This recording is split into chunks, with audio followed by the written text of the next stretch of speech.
Fear of God is the beginning of wisdom. If you want it, come and get some. Because we love wisdom.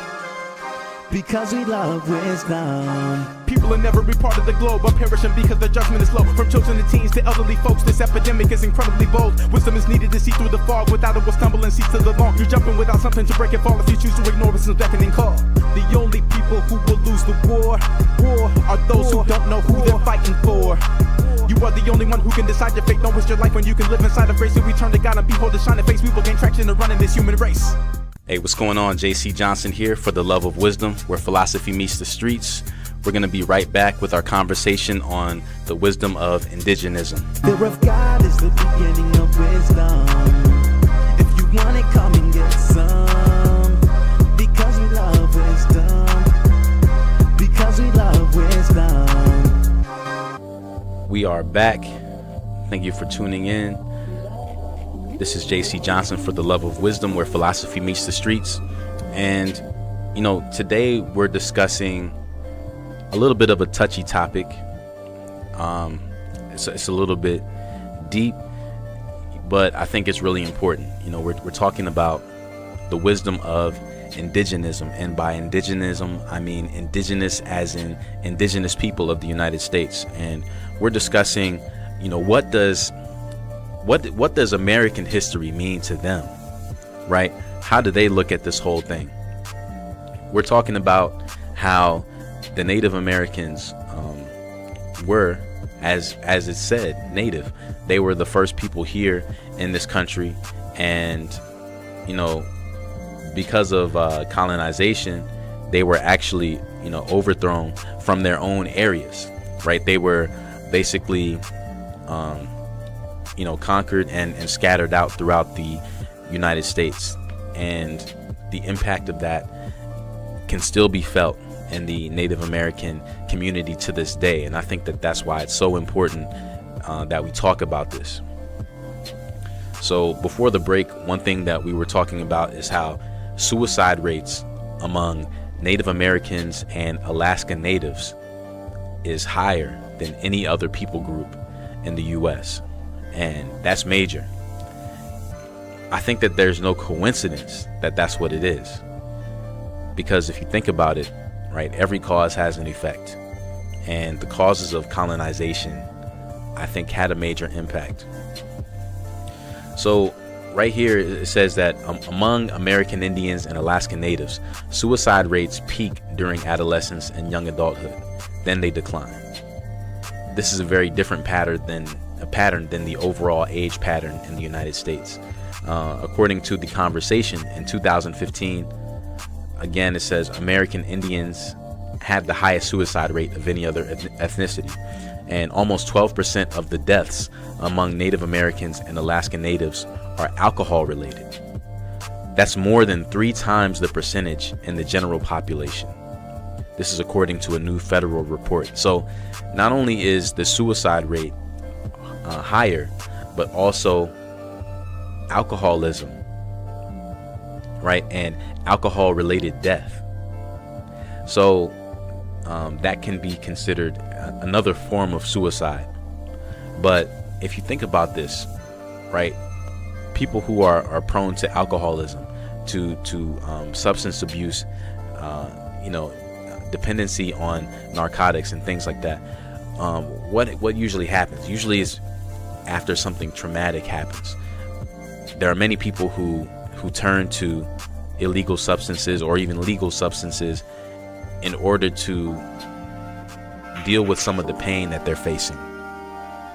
And if you think about all the pain that Native Americans have faced in this country, I think it's safe to say that there is a connection between, what they went through back in the 1600s, 1700s, and 1800s.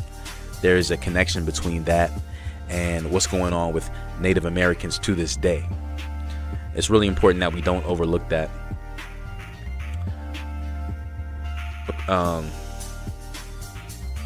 There's a report that was released by the Federal Centers for Disease Control and Prevention, and it found that 11.7% of deaths among Native Americans and Alaskan Natives between 2001 and 2005 were alcohol related, compared with 3.3% for all other people groups in the United States. So the two leading causes of alcohol related deaths among Indians or Native Americans were traffic accidents and alcoholic liver disease, right? So in some cases it was because of an accident, impaired judgment and vision. Maybe, they crashed while they were driving.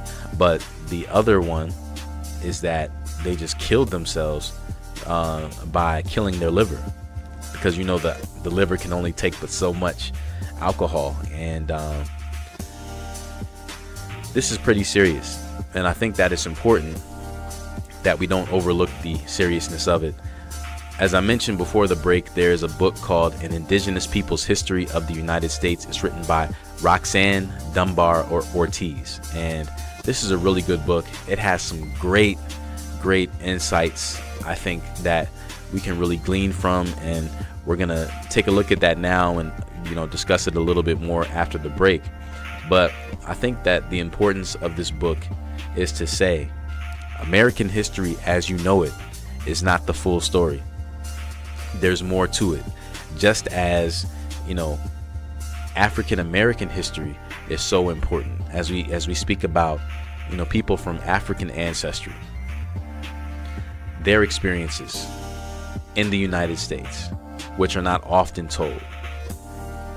I think that just as it is important for me as an African American to understand where me and my ancestors have come from and different things that have been experienced through my bloodline, I think it's just as important for Native Americans to also have that understanding and to share that understanding with others, because there are many who are ignorant of what really happened with them.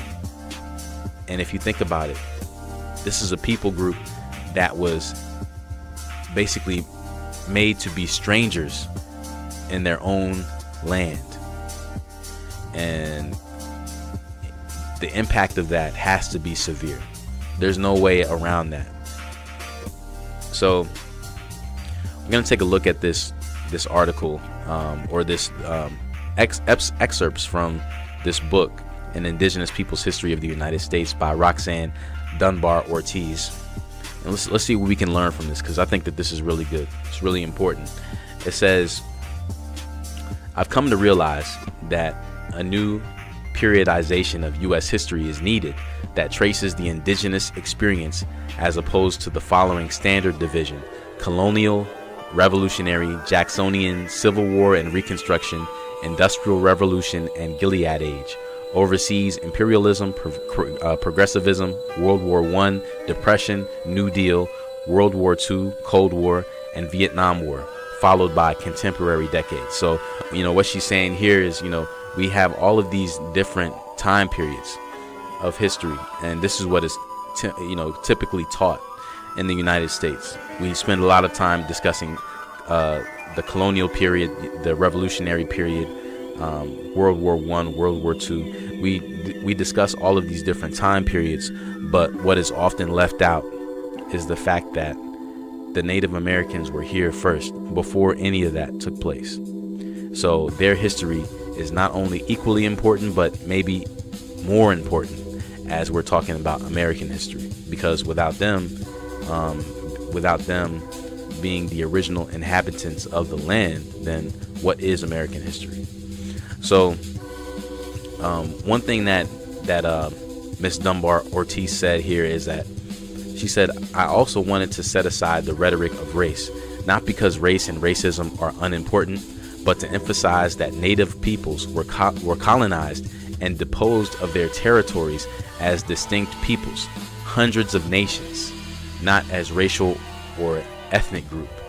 So this is really important, because I think, many people, myself included, are ignorant of Native American culture.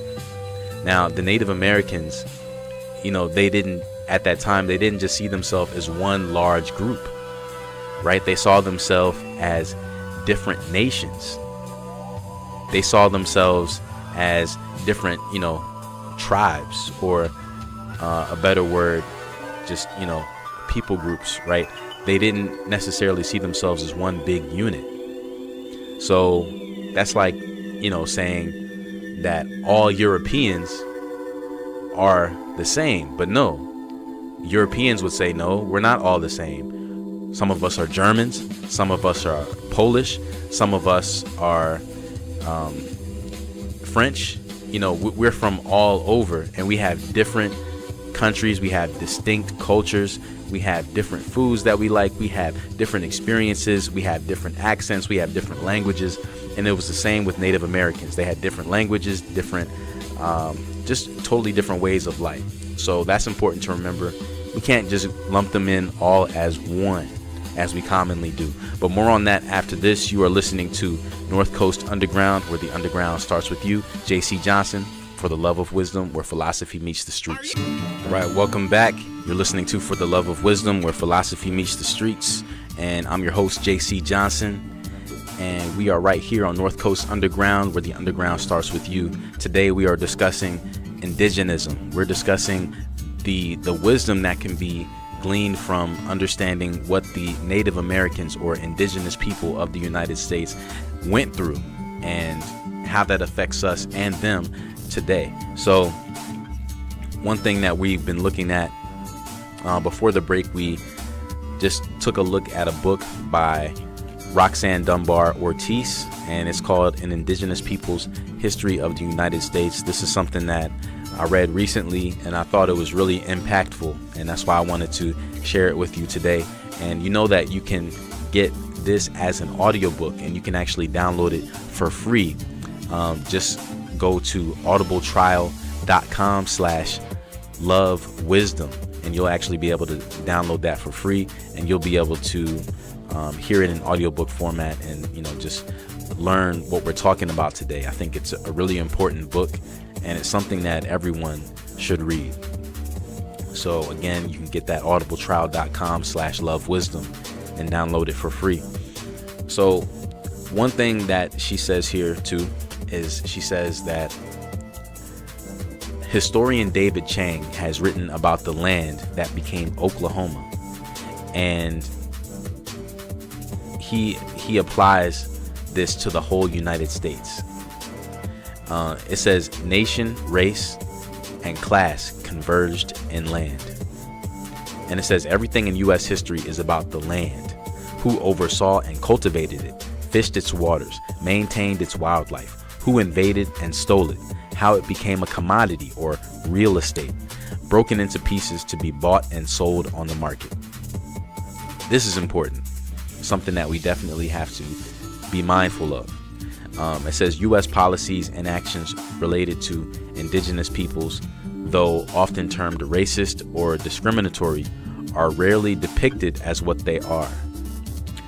And it says here that classic cases of imperialism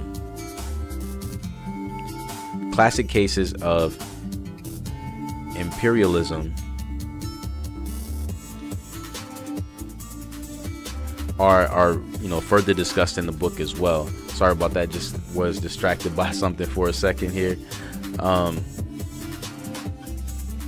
But basically what this goes on to talk about,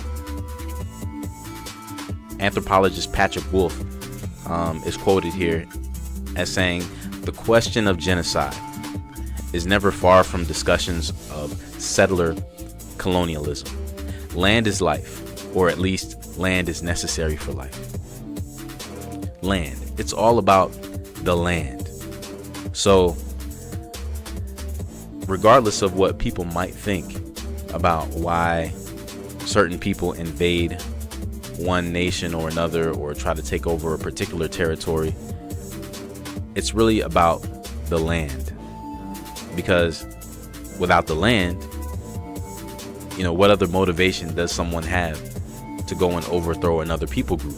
The world is only but so big, right? So if you want to inhabit a certain part of the world and somebody else is there, you have one of two options, or three options really. But one thing, you can either attempt to live peacefully with the people who are already living there and share the space. Now, if the people don't want to share that space peacefully, then you have two choices. You either leave and go somewhere else, or you have to get rid of those people that are there so that you can live there without them. So this is exactly what happened in the United States, or at least the founding of the United States. The European colonialists came in and overthrew the Native American governments. They overthrew everything that they had established. And I think it's important to think of that as well when you talk about government, because we don't learn anything about that in history class, as far as, well, this is what the Native American government was like. We just learn about what our government is, and how it was established after the Native Americans were basically kicked out of their land. But we don't talk about how they govern themselves. We don't talk about the chiefs and what their roles in society were, and how they were fully functioning on their own without European influence for however long, thousands of years before that. So it's really important to remember that despite what colonialists may say, other people groups, before they're invaded by European settlers, they are able to take care of themselves just fine. There's an understanding that it's good to go into a third world country or someplace that's inhabited by quote unquote savages or heathens or whatever, because they don't really know how to properly govern themselves. They need what we have. They need to, we do this now. We go to other countries, the United States, we go into other countries as, I guess as a savior, quote unquote. We go in to try to, what is known as, either, making the people more acceptable, giving them a way of life that's more suitable as far as what we think. We say that we're, it's almost like, house training for animals. You basically are, training this, a dog, not to pee in the house, stuff like that. You're basically saying that whatever you were doing before is not good enough for this space, even though they were just fine out in the wild without any human intervention. And in the same way, we as human beings can sometimes treat other human beings as though they're animals, because we say, you're inhumane on your own. We need to, make you more mainstream, more standardized, right? And it's important to remember that even though one people group may be different from us and may operate in a way that we don't, it doesn't mean that their way is wrong. It's just different.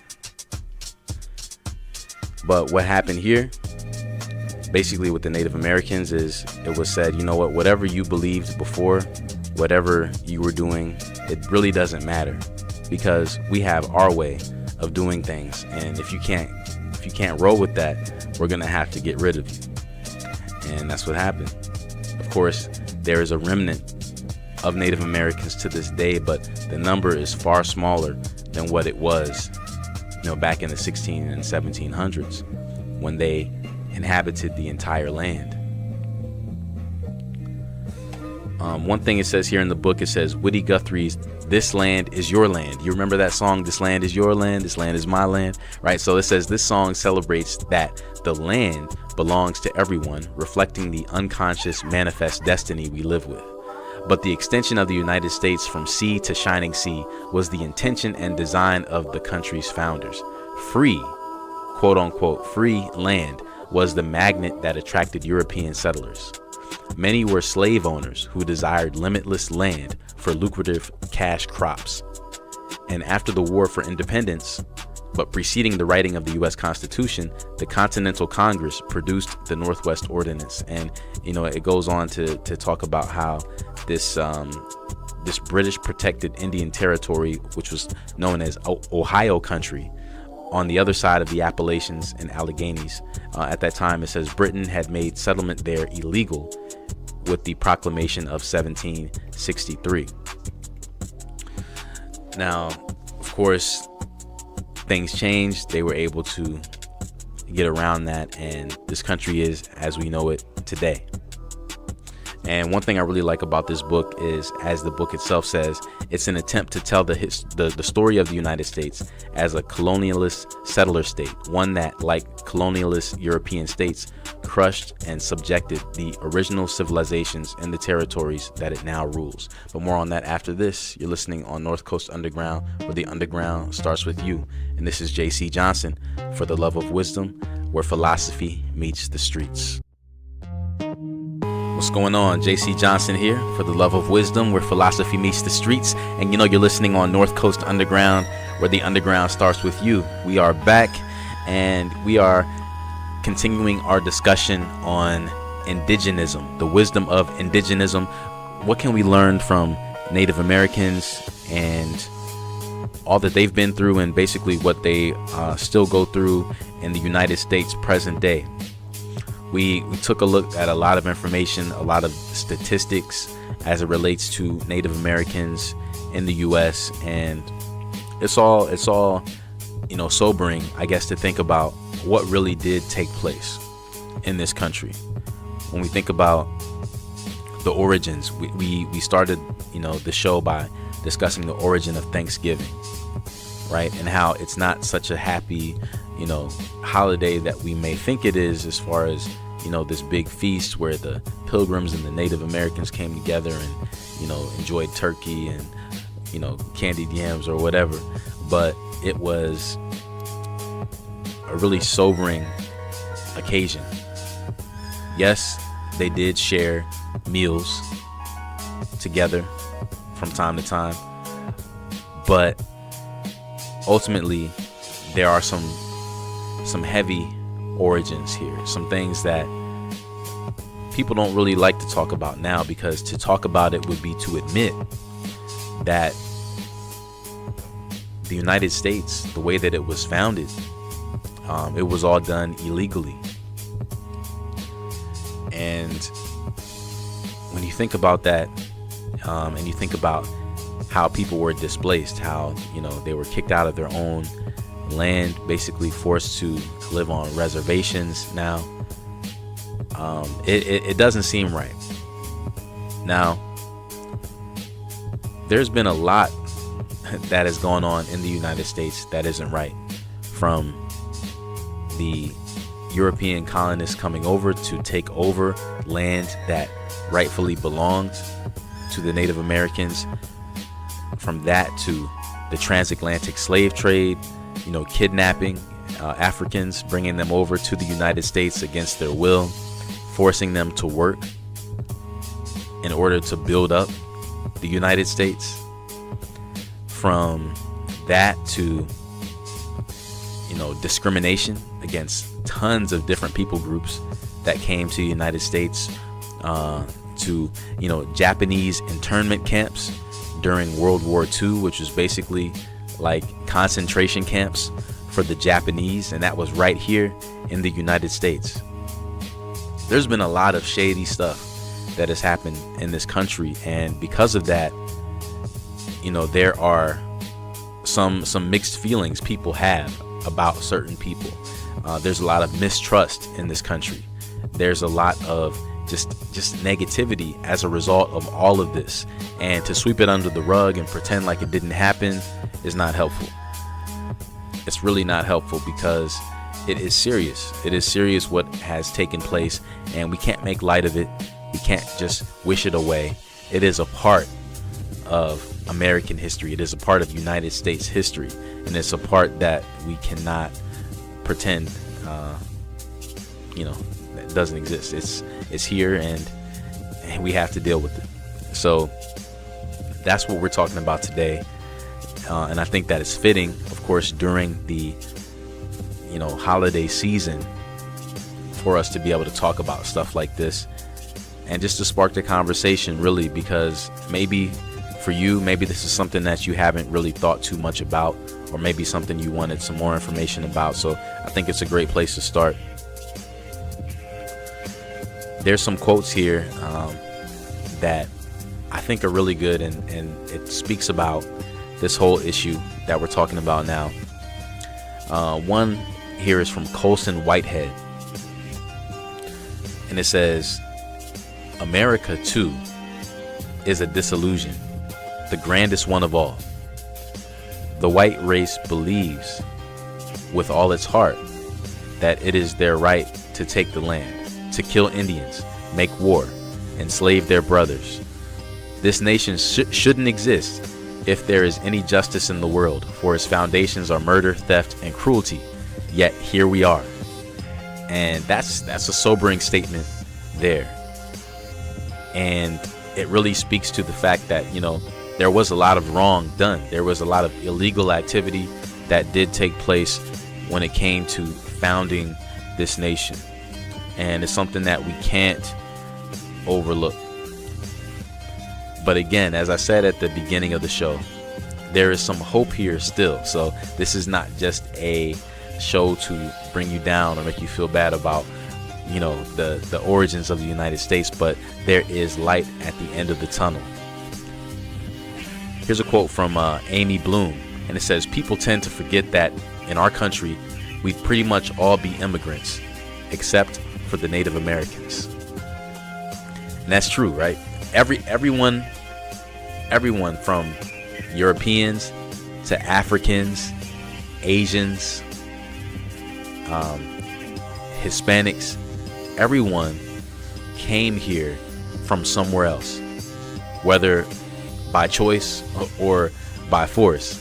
But everyone here migrated from some other country, from some other continent, except the Native Americans, because this is their territory, this is their land, this is the land that belonged to them. So, when you think about it, they're the only true, as far as just national origin, the only true Americans. Everyone else, we're all just from somewhere else, and we became American just because this is where our address is now. Here's a quote from Dan Maffei, and it says, "For many Native Americans across the land, the name of the Washington football team," and this is referring to the Washington Redskins, "is a deeply personal reminder of a legacy of racism and generations of pain." And I remember when I was growing up, because I'm from Washington, D.C., and I remember that this was a big controversy. This was something that was discussed. I remember they were talking about changing the name of the Washington Redskins, and they were going to call it something else, that the whole Native American or Indian, mascot, all of that. They were saying that this was racist and it was wrong. It was basically like making fun of them. I remember this was discussed back in the day, back in the early 90s, but I don't remember anything. I mean, clearly, the name didn't change. The mascot didn't change. It's all still the same. So I kind of wonder what happened with that, but it's definitely a reminder of past hurts, and I think that it would be great if there could be some sort of change there. Same thing with the Cleveland Indians, although I haven't really heard too much of an argument against that team, but as I'm here now in Cleveland, it's definitely something I'm kind of more aware of. So we have to be sensitive, understanding that things that we might think are harmless and meaningless may cause deep pain to others. So just think about that. If you are, let's say you're having a conversation with someone who is a Native American, you might be talking about how, oh man, the Yankees just killed the Indians in that game last night. And for you might not think anything of it. You might just think you're just, talking about sports. But for them, it may bring up some really painful memories, and it may just, cause some really uncomfortable feelings for them. You're talking about, oh yeah, the Yankees just killed the Indians. But for them, all they might be hearing is, colonial Europeans, murdered my ancestors, right? That's what they may be hearing. So just be mindful of the kind of speech that you use as well. You never know how it might impact someone, but we're going to discuss a little bit more on that after the break and look at what the Bible has to say about this whole thing. You're listening on North Coast Underground, where the underground starts with you, JC Johnson, for the love of wisdom, where philosophy meets the streets. We'll be right back. Hey, what's going on? JC Johnson here. Welcome back to For the Love of Wisdom, where philosophy meets the streets. And right now we are getting ready to conclude our conversation for today on the wisdom of indigenism, looking at what Native Americans or the indigenous people of the United States have to say, how things have affected them since, basically coming into contact with European colonists, and, just how that affects them even now in 2018. And we were looking, earlier in the show about the origin of Thanksgiving and how it may not all be so happy and this joyous feast, but there's some really dark elements there. And I think that if we're going to properly look at American, or more specifically United States history, it's important to not leave anything out. And I think what Native Americans have to say is super important.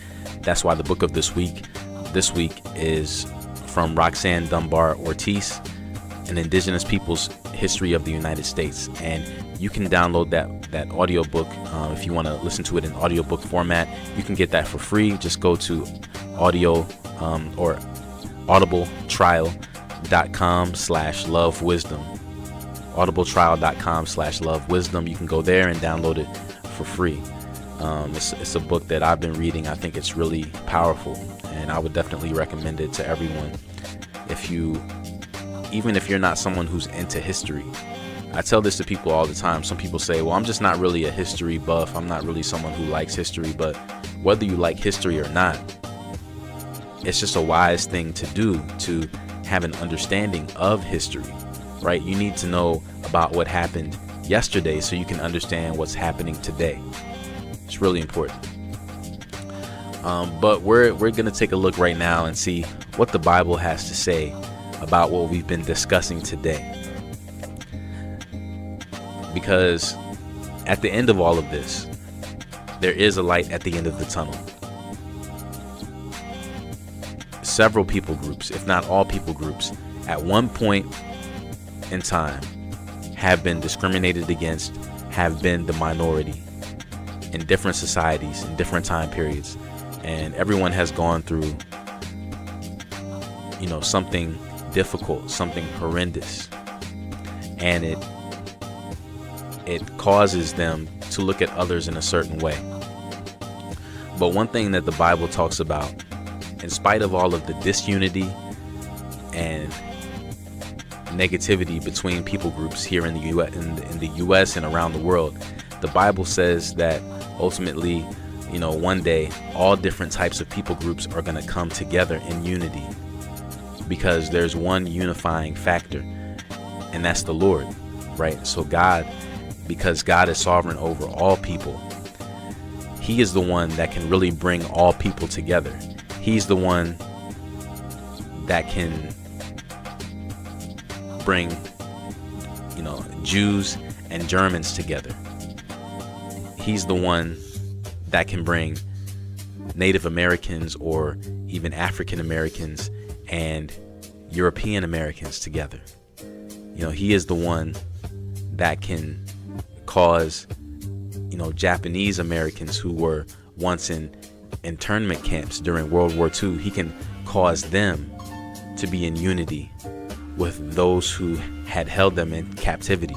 How is this possible? It's possible through the love of God and through, ultimately seeing things through his eyes, seeing that all people are imperfect, all people are sinful, all people have tendencies to do evil, yet we still love them anyway because God loves us in spite of all that we do. And in Revelation 7:9, it says here, "Then I looked, and there was a large crowd of people. There were so many people that no one could count them all. They were from every nation, tribe, race of people, and language of the earth. They were standing before the throne and before the Lamb. They all wore white robes and had palm branches in their hands. They shouted loudly, 'Victory belongs to our God who sits on the throne and to the Lamb.'" So ultimately, this shows here that God is the one who's sovereign. He's the one that has victory. And all different people groups can come together. People from every tribe, race, nation, tongue, every language of the earth. Everyone can come together for the same unifying purpose.